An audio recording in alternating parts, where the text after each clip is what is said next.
Well, I think step one is to sort of break down your whole communication piece into two parts. One is which is directly speaking to the influencers of your target audience, and the second part is speaking to the target audience itself. Step one therefore is that you create the right pieces of content using your influencer network, and then you take this co-created piece of content that the brand and the influencers have sort of created together, and you amplify it to your target audience. So I think that becomes a very nice lever. It's not just brand-led content, it's not even user-generated content, but it's really two like-minded entities coming together, which is brands and influencers or early adopters, and then curating content together which will just be of more value to the end consumer. You take that and you amplify it, and that's how you really leverage content marketing to reach out to your target audience. Broadly, I would bucket them into two challenges.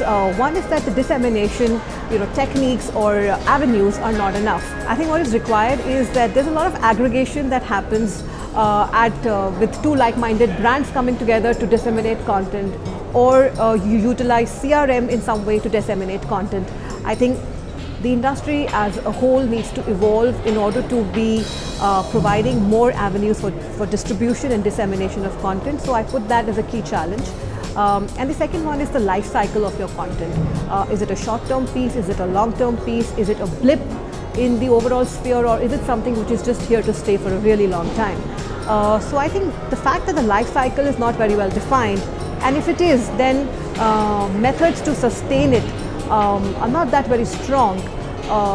That would be the second challenge according to me. Well, lots actually. Influencer marketing is the most important thing that we are doing at Reebok this year.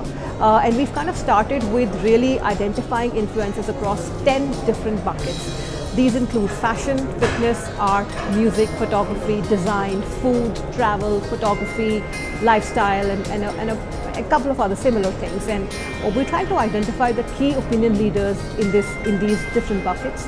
And then we're trying to see where are they really strong in. Are they strong in writing and blogging? Are they strong in Instagram? Are they more Facebook and Twitter friendly? And then a sort of a matrix is emerging out of that initial manual study, where we're getting the key opinion leaders, we are getting platforms where they're more popular on or are having better engagement with. And then we're sort of marrying the two together to tap into them in a strong way. Our approach is to co-create and curate content with these people. So we're treating each of these buckets differently. We're giving them a special treatment, and we're making sure that we have something of value and interest to each of these buckets. And it's not just a brand or a product or a promotion of an idea, but really very customized, very special communication, which is all about co-creation and curation of content that consumers will love. I would say is that currently we are working with multiple partners to bring the right people on board and develop a long-term relationship with them.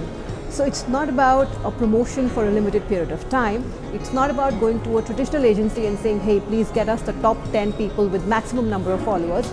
It's about working with multiple partners, seeing what are the best assets that they have, and then doing like a tri-party thing where there's a partner, where there's an asset, and there is the brand, and we're working together in a way that there's a win-win for everybody. The asset is getting more amplification and more recognition through the brand. Of course, the partner is getting an opportunity to bring two people together, and the brand is really providing more of the role of bringing the expertise within that content and then amplifying it.